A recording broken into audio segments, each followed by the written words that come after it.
So we were just at my sister's house and we harvested some goji berry greens. It's actually very good to eat, and it's actually good for your health according to Eastern medicine. So I wanted to propagate more of these plants so that we can have our own kind of supply in our backyard. And it turns out my mom said it's super easy to, how you say, propagate.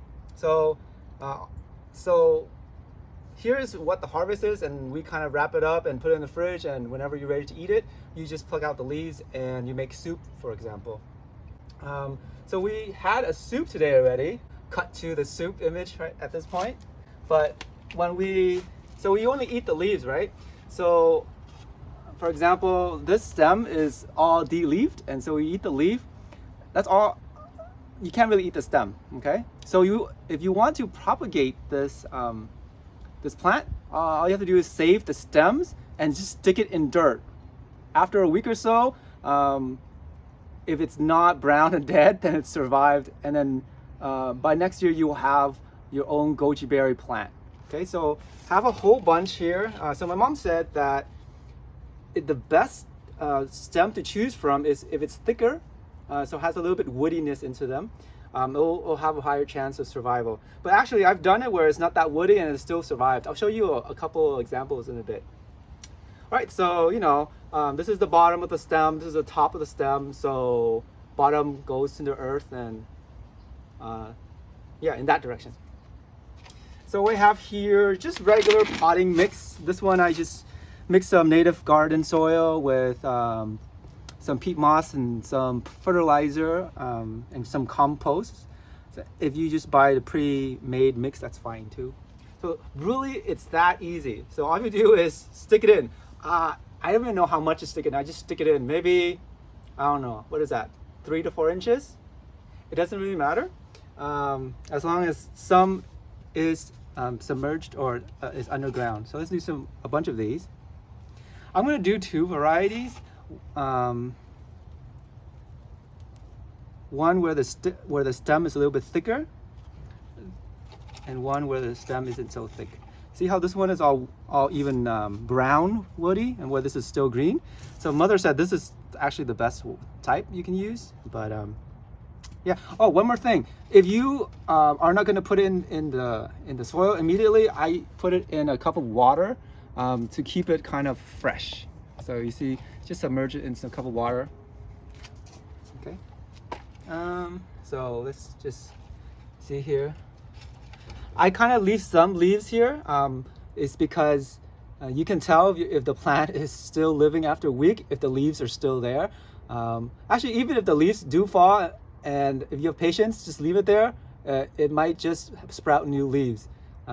These are very resilient plants. All right, so I'm just gonna stop talking and I'm just gonna do it.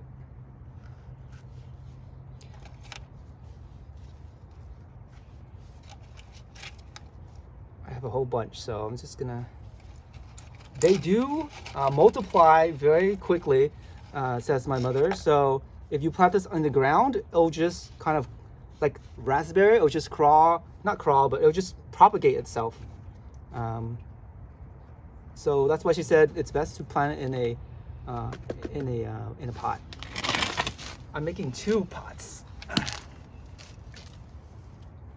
One for you, one for us, and one for a friend.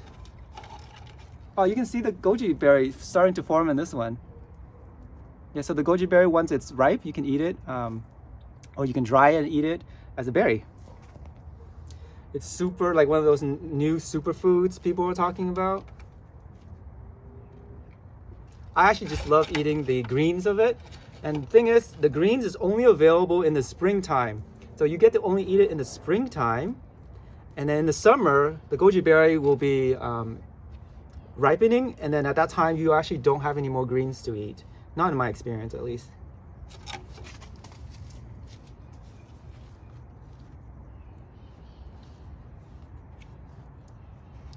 This is actually a lot. That's maybe, yeah, so kind of stick it in the dirt like that. Just water it. Of course, I'm gonna water more than this, but why waste this water, right? The trick about propagating these from these twigs like this is that you need to leave it in a shaded place for about a week. You can just leave it in there forever actually, because they do they like shaded parts more than too much sun. Once they're fully established, for sure they can be in the sun, but once they're not established, leave it in the shade, in a shaded area. So I'll show you a couple that I did just like, I want to say 2 weeks ago. Is that right? Yeah, 2 weeks ago. So if you come over this way, where is it?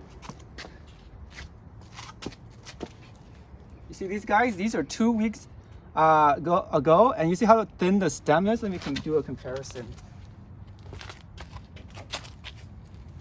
So today we did this thickness, and the other day we did this thickness, and it still worked, even the thin one. You see how it's like, these are all new growth.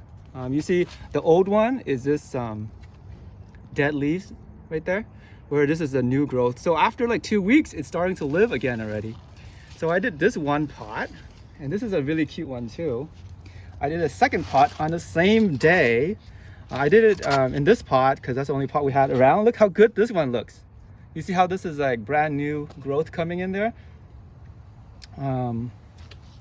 This one is a, I did it in a hanging pot. So you see they kind of droop down. It's kind of cool that way too. Yeah, so what else do you need to know? You can zoom in to see this one, how it looks like it's dead. So don't be fooled by this. Keep on going down. And look, there's life right there. You see a little bud coming out? So yeah.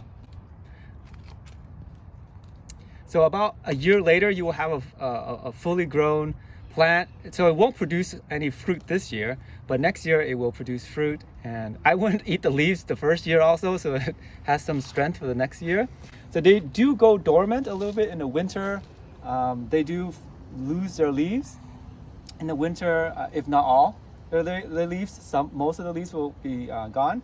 And in the spring, they just sprout out like super green, fresh greens you can eat in soups, like I said. And then in the summer, you get your goji berry fruits. That's the whole cycle of these guys.